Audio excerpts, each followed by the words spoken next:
Brothers on the Wheel, welcome sa ating walk around episode at welcome dito sa Rusi Olongapo branch. So ngayon, itong motor na iikutan natin at tatalakayin ay para sa mga riders na budget meal lang ang kaya pagdating sa isang sports bike. So expected na natin dito ay hindi ganun kagandahan ng performance at features. Bilib ako dyan. Katulad sa mga branded na motorsiklo. Pero good thing, low maintenance at pangmasa ang motor na ito. So meaning maraming kayang maka-afford at makabili. So bago nga natin yung tuluyang pag-usapan, wag nyo muna itong kakalimutan. Okay. Brothers on the Wheels, bago tayo magpatuloy, baka naman pwede nyong i-like ang ating episode kahit wag na kayong mag-subscribe. Pero syempre, mag-subscribe na rin kayo at i-click ang all notification bell. Meron na rin tayong Facebook page, like and follow nyo na rin at mag-join na rin kayo sa ating Facebook group para fully updated kayo sa mga parating nating motorcycle episode. Cheers! Okay, Brothers on the Wheels. Pag-usapan natin ngayon yung pinaka-layouts and body design nitong Gamma 200. So, itong Gamma, matagal na ito. As far as I remember, nasa 2013, 2014, nang una ko itong nakita dito sa Rusi Olongapo. And marami silang nilabas na variant o color scheme nito pagdating sa body color, no? Sa fairings ng Gamma 200. So ito yung pinaka-latest niya. Sabi sa akin dito ng mekaniko is a gloss black with the linings of a yellow green. Para sa akin, yung ganitong kulay parang naglalaro to sa Kawasaki. Pero yung green naman kasi ng Kawasaki is lime green. Pero yung ganitong approach siya.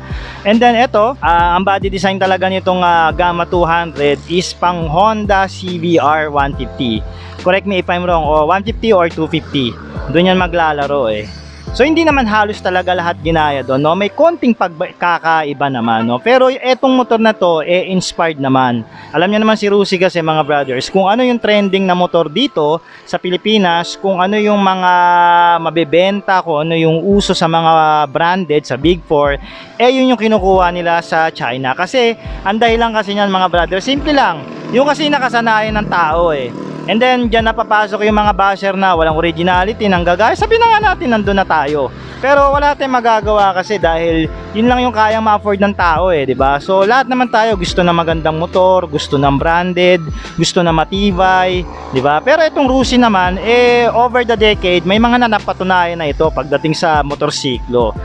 Meron akong kaibigan, ito yung motor, hanggang ngayon, 7 years na ata o 6 years na, motor niya pa rin. So, wala namang problema para na nakikita ko yung motor na ginagamit niya pang araw-araw. So nagkakatalo na lang yan, sabi niya, sa maintenance at sa alaga. So tingnan natin yung mga linings niya.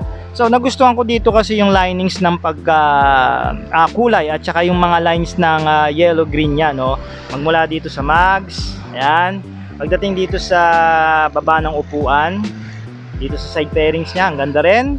And then dito sa pinakagitna niya, ayan, may lining siya ngayon, na nagbibigay much more sporty. Tas yung tangke yellow green. Ayan. Tapos dito rin sa mags may linings din siya. Ayan. Tapos may bagong approach ang Rusi ngayon, naglalagay sila ng sticker na parang carbon fiber ang style. Dito sa araro, ayan, sa baba dito ng tangke. And then sa mga iba pang parte. Ito napansin ko, alam ko yung muffler parang nabago na rin yung approach pagdating dito sa muffler guard. Meron na siyang parang butas dito na 3, which is nakakaganda kasi nakakabigay extra elegant sa motor, no? And then yung pinaka-tip ng tambucho, maganda rin. So makikita mo may tulis siya na parang mas tapyas yung dito, mas nakakaganda rin tignan. Makina nito ay 200cc single-cylinder air-cooled 4-stroke and pushrod engine. Carburetor pa ito na pasado sa Euro 3 compliance na may output of 15.2 horsepower at 7,000 RPM in maximum power and 17.8 Nm naman at 5,500 RPM in maximum torque. Rotary ang cambio nito na kung tawagin dagdag bawas na 5-speed. Both electronic and kickstart meron ng motor at ang kagandahan nito, counterparts niya ay TMX 155 ng Honda. So mga brothers, hindi ko alam kung anong tawag dito sa pagkaka-paint dito ng Rusi. So anong coating ang ginawa nila, pero I can tell na quality, no? Ang ganda ng nilagay nila dito. I think hindi ito basta-basta kakalawangin. Tsaka maganda na rin yung mga hinang ng chassis dito na ginawa ng Rusi. So plus puntos ito, no? So pagtagal, build quality ng Rusi pagdating sa mga model bikes nila. So kickstart, meron siya. Ito naman ang kagandahan dyan, once na nagloko yung battery mo, naglobat ka, meron pa rin kickstart. So yung iba, tinatanggal to para magmukhang sporty pa daw lalo yung Gamma 200 nila. And then dito naman tayo sa fairings. Fairings, tama lang. So ito naman yung binayaran mo. Merong rupok, meron din siyang lutong. So tama lang ito, no? Ito, sabi sa akin ng kaibigan ko na naka-Gamma 200 at nakita ko sa motor niya na na-slide niya yung motor niya, eh hindi naman nabasag. Nagkaroon lang na naman ng mga cracks, no? Yung fairings niya nang na-slide niya, wala naman nabasag, no? Pero wag tayo mag-expect na katulad sa mga branded na talagang flexible, no? Na nababali lang pag nabubunggo sa sasakyan o sa mga kung saan-saan. So hindi po ito ganoon ka quality. So tama lang po siya. And then meron siyang fork boots dito. Ito sa classic ko lang nakikita ito. Pero good thing nilagyan ng Rusi para iwas sa mga dumi papunta sa inyong tinidor. Ayan. And then meron siya ditong parang kala mo oil cooler. Ayan mga brothers. Pero engine guard lang ito siguro para sa mga pagharang sa mga putik. Ayan, pero nakakapeke, kala mo oil cooler eh. Ayan, yeah. Tapos ang nagustuhan kong approach ngayon ng Rusi, yung carbon fiber nilang sticker, no? Again, inuulit ko, hindi po ito totoong carbon fiber, sticker lang po ito. Pero nakakadagdag pa rin ng ganda, no? Pagdating sa cosmetic ng motor. Ayan, no? Carbon Lodi, akala mo ganon. Ayan, ito, ang ganda pa rin ng quality dito ng foot pegs. Ganda ng pintura. Yan. So no need na magpalit ng shifter, pero kung maselang ka, pwede mong palitan ng shifter. Pero sa akin yung ganitong setup, ayos na ito. Ito, pwede mong palitan ito ng bakal para mas maganda. Pati dito sa rear, good pegs. Ayan. Muffler guard para hindi ka mapaso. Tapos naka-extend yan dito. Light silver ang pintura, aling range na rin yung nilagay. Good thing. Ayan, ito, ordinary pa. So pwede mo naman din yung palitan. So maganda na rin dito yung pinaka-kabitan ng rear foot pegs all the way dito papunta sa tambucho niya. Tapos yung pintura ng tambucho, flat black, and then high temp din na rin po ito para talaga ito sa mga tambucho all the way yan hanggang doon sa elbow. Tapos yung tip niya, hindi siya makinis mga brother. So ano po ito? Flat silver siya, katulad din itong itim dito. So maganda rin naman. Tsaka ang ganda ng pagkakatip niya, oh. Nakatulis ito, and then may nakaaling range na rin. Ayan, pagka tinanggal mo, ito ang ganda tong aling range na to, branded to, ayos to. Yung mga ganitong details, nagugustuhan ko to kasi importante yan kung susumahin natin, no? Ikot pa tayo dito. Yung fender niya, okay din mga brothers. May design, may mga edges, dito yung lagayan ng plaka, may reflector, may bukod na ilaw yung plaka, which is good. Ayan, tapos pagdating dito, naka-carbon fiber sticker din. Ayan, all the way dito yan, no? Hanggang dito sa taillight. Tapos sa taas, ganoon na rin. Dati kasi wala yan eh. Ordinary lang na plastic. Ngayon, nilagyan nila ng carbon fiber na sticker, which is maganda. So, yung tire hugger niya, kasama yung pinaka chain guard. Ayan, taan nyo. So, anti-putik para hindi rin maputigan yung monoshock natin doon. Yung monoshock, same pa rin yung approach, adjustable pa rin. So, pwede mong taasan, pwede mong babaan, pero magbabago yung pre-play niyan pag ina-adjust mo, syempre. Pero ngayon, nasa standard setting siya. And then, yung pinaka-swing arm, flat black ang color, makapal naman din, quality, makapal. Ito, maganda na rin, naka-aling range yung adjustment ng tensioner. Gusto ko yan. Kadena, 42H heavy. And then maliit, konti lang yung tip o maliit lang yung plato na nilagay dito. Ito is 41 teeth lang. So kung gusto ko to, lalakihan ko to, pwede mong gawin to ng 1545. Ayan, lagi ko sinasabi. 1648, no? Equivalent po niyan 3.0.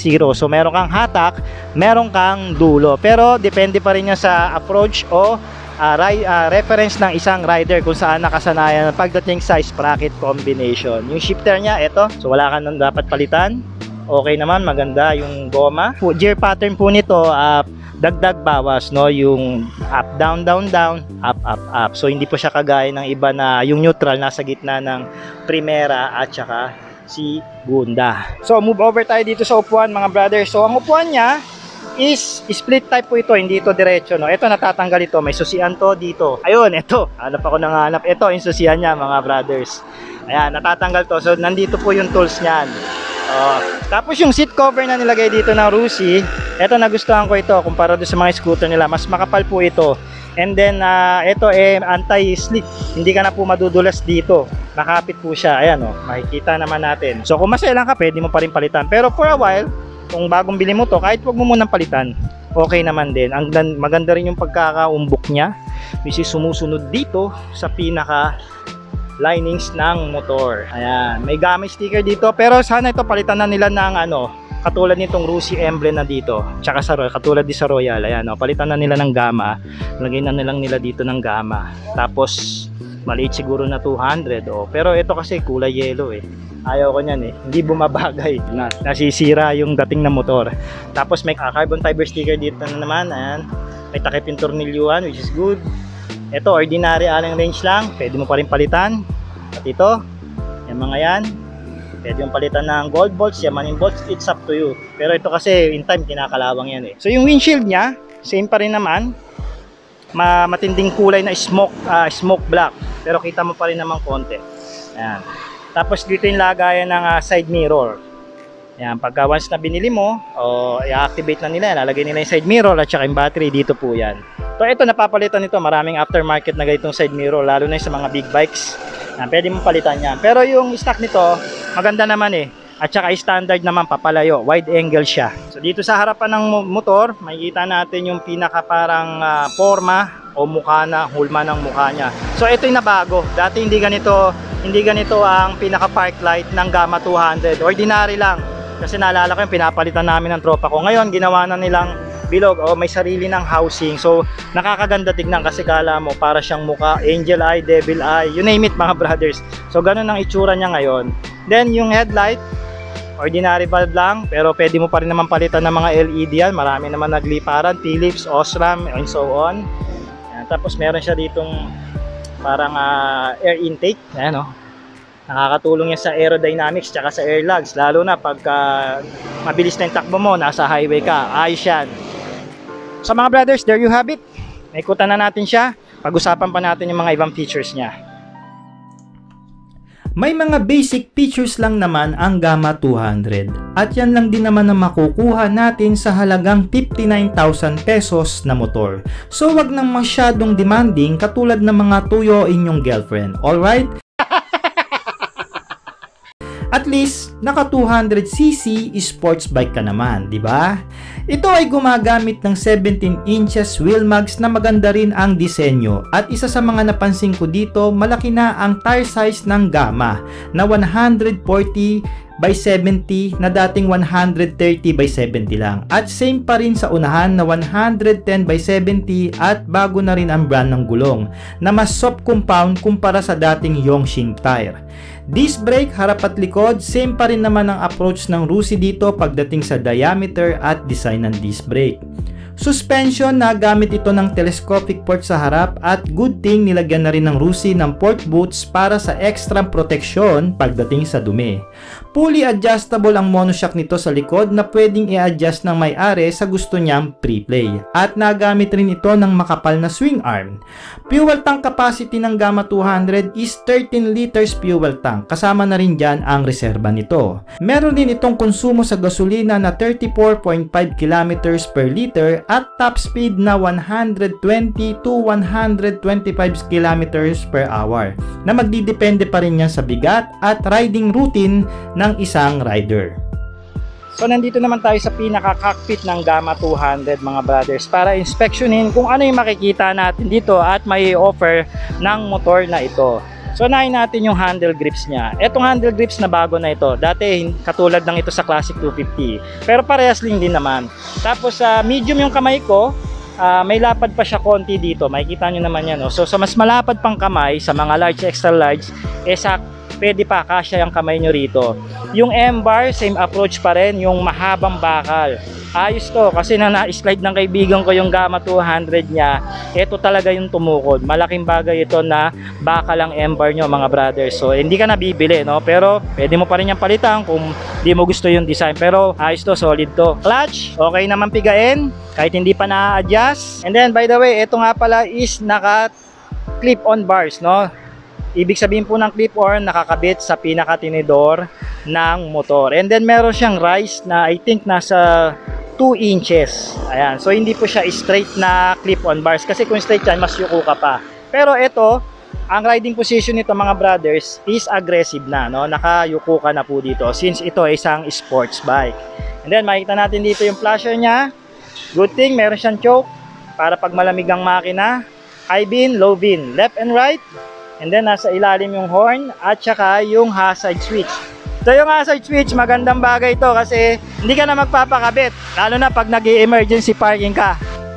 And then pagdating naman dito sa gitna mga brothers, makikita natin yung fully analog gauge panel ng motor. Ayan.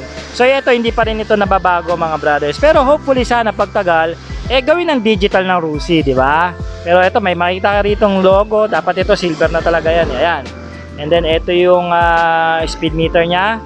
And then yung fuel meter. Gear indicator, yan, okay to. At least kita mo kung saan cambio ka na. High beam, and then left at saka right. So yun lang, napaka basic lang, wala naman special. And then ito yung susian. Hindi siya anti-theft. Meron lang siyang lock ng handlebar. Ordinary lang din. Then yung susi ng RUSI, nilagyan na nila ng kanilang logo. Ayan. So which is mas maganda, di ba? Mas elegant, classy. So pagdating dito sa kanan, ito yung throttle. Same pa rin yung handle grips, of course. End bar nya. Ito yung off ng park light. Ito yung off ng ilaw, park light, at saka headlight. Electronic start and kill switch ng makina. Ito yung preno sa harap. Okay naman pindutin. Smooth naman. And then tingnan natin yung sagad na likuan ng motor. So tama lang. Hindi kagaya sa mga iba. So yung sagad niya tama lang po. Pero okay naman, no? Maparking mo naman to eh. Ayan, and then may space dito para hindi ka tumama kung sakaling mong isasagad. So yung windscreen niya, yung pinaka windshield niya, okay naman din, nakokobera naman. So pagka nag-high speed ka, yumuko ka, makakatulong to all the way dun sa helmet mo. Hey, check mic, 1, 2, 1, 2. So ngayon naman, mga brothers, kapain natin yung mataas niyang upuan kung pwede ba ang 5'4 dito. So ang height ko po mga brothers, 5'4 lang ako, and then nakasuot ako ngayon ng bota dahil pagulan ngayon. So nasa total of 5'5 ang aking taas. So tara, sakyan natin siya. So ayan, kita nyo ba mga brothers? So may kita nyo ngayon, mga nakatingkayad ako ng around 2 to 3 inches. Ayan, pero abot ko siya. And then manageable ko naman. So sa mga 5'5 dyan, 5'4, 5'3, huwag kayo mabahala mga brothers, abot nyo ito. Pero syempre, magsapatos kayo na mas makapal yung pinakaswelas niya para hindi kayo mahirapan. And then also pagkaangkas nyo naman dito yung mga mahal natin sa buhay, o mga asawa, girlfriends, mas bababa naman ito no? So huwag kayong sanayan din naman. Pero sa akin, okay naman ako proportion ba? And then yung pinaka riding position niya mga brothers, may kita nyo naman na yuko na ito, no? Hindi po ito upright. Since ito isang sports bike, yuko po ito kasi ang priority nito is yung cornering at saka yung aerodynamics. Ayan, so pag ganyan, nag-high speed kayo. Ayan. So dito kakapit yung pinaka back ride nyo. Ayan. Then meron ding drop bar dito. Then as kinakapa ko yung kanyang seat cover, okay naman. Naka-plastic kasi pero mapapansin ko na hindi siya madulas. So hindi ka magkakaroon dito ng ipit syndrome o ipit betlog syndrome. Pero parang meron, konti lang naman siguro. And then meron siyang tank pad. Nagustuhan ko to para hindi magasgasan pag naka-belt ka, pagka yumuyuko ka. Malambot lang yung gulong Siguro pagka ito nalagyan ng konting PS, nalagyan ng tamang PSI yung gulong nito, tataas ito. So tating kaya ako mas konti pa. Yeah. Pero kaya ko pa naman. Sanay naman ako sa matataas na motor mga brother. Pero kung baguhan ka, siguro maraming practice ang gagawin mo rito. So mga brothers, there you have it. The RUSI Gamma 200 ng RUSI Motorcycle. Sana nagustuhan nyo po at wag po naman kayong mawawala dahil may mga commercial pa tayo.